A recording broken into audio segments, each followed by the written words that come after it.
Hello, fellow humans. It's me once again with one of my weird rants. I just got done watching a video. I guess it's for the what's the word I'm thinking of?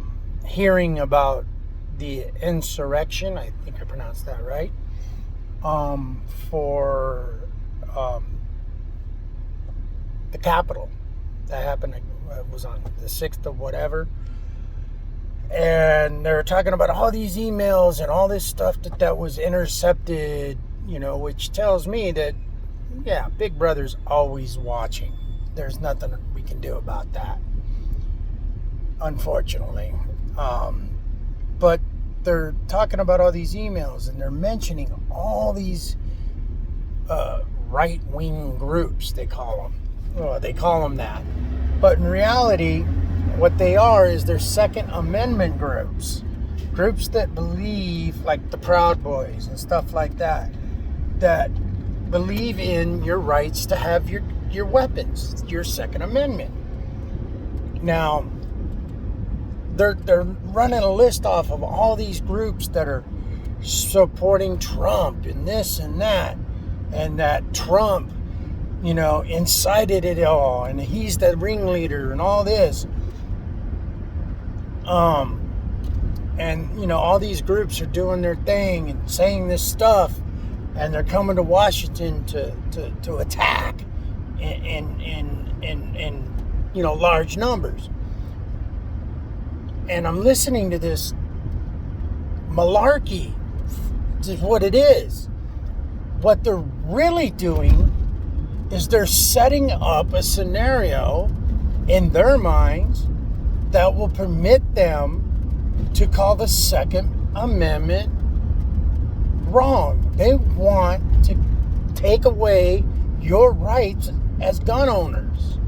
Now, granted, there's a large portion of our society here in America that have bought into that whole malarkey. Again, only word I can think of to describe what's going on, that guns are evil. Guns aren't the problem, man. Guns are just a tool, okay? I could go, not saying I would, I could go into a mall with a freaking double-headed axe and take out I don't know how many people.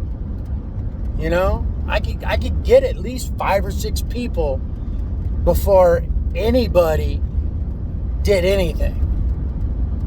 All right? I could walk into any place with a household kitchen knife. Now, again, not saying I would, and cause havoc. The only difference is that these weapons in the wrong hands are just that. Weapons in the wrong hands. Tools in the wrong hands. And the government keeps playing that scenario over and over again, that if we had these laws and we had this and these weren't accessible to people, then we wouldn't have these problems. Let me give you a little insight onto something I saw on the internet about the British Commonwealth. I guess it's what it's called. Basically, Britain. That they are contemplating on making knives illegal. Because you're not allowed to have guns over there, right? So you're not going to be able to just carry a gun freely and shoot at people. So people start carrying knives to protect themselves, and there's been a large increase in stabbings. So they're talking about making knives illegal, to carry a knife.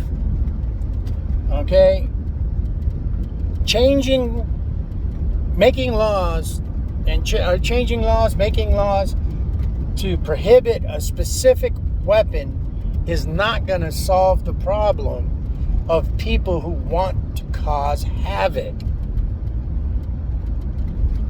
But what it does do is limits yours and my ability to defend ourselves, and gives the government more power to restrict us and enslave us. Again, at the beginning of this, I went off target, but the whole concept of this video is that the government's hearing about that shit and our capital is all to do with one thing and one thing only, and that is to take away your rights as an American citizen.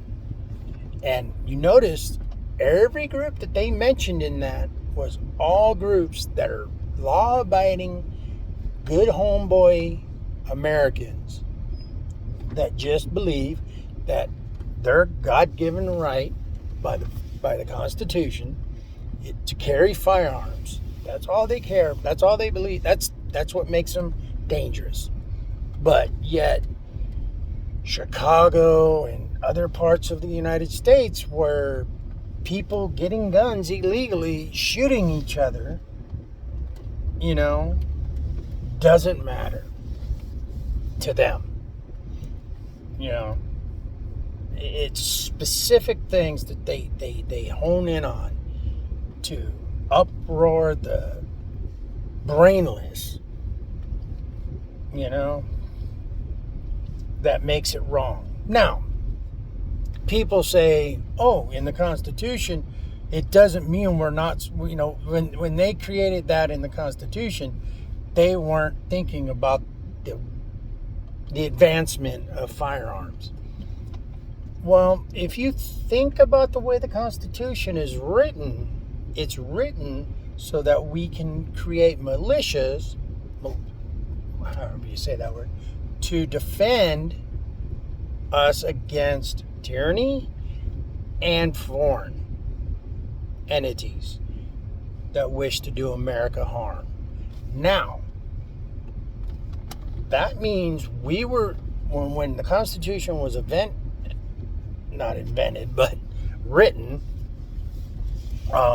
it was written with the concept of every American would be able to bear arms with the proper equipment to defend the country. So when you think of it from that standpoint, according to the Constitution, I could park a frickin' howitzer in my front yard if I was legally able to. As far as, being a felon or not being a felon type of thing. So that means we're supposed to defend our country against a foreign entity using subpar military, subpar for military acts, use. We should have the same toys as our military. I should be able to have a rocket launcher. I should be able to have a tank if I want. If I can afford this stuff, I should be able to buy it, because that's what the Constitution was actually meant to be. It was to arm the everyday American to be able to fight for the country. And that meant so that they didn't have to supply you with firearms and all that. You could just go to work for us, for the government, because we already armed as civilians. But over time, it got changed because they realized that how dangerous it was, because we could then, tell the government to kiss our ass if we thought they were doing wrong. Anyways, have a nice day, world.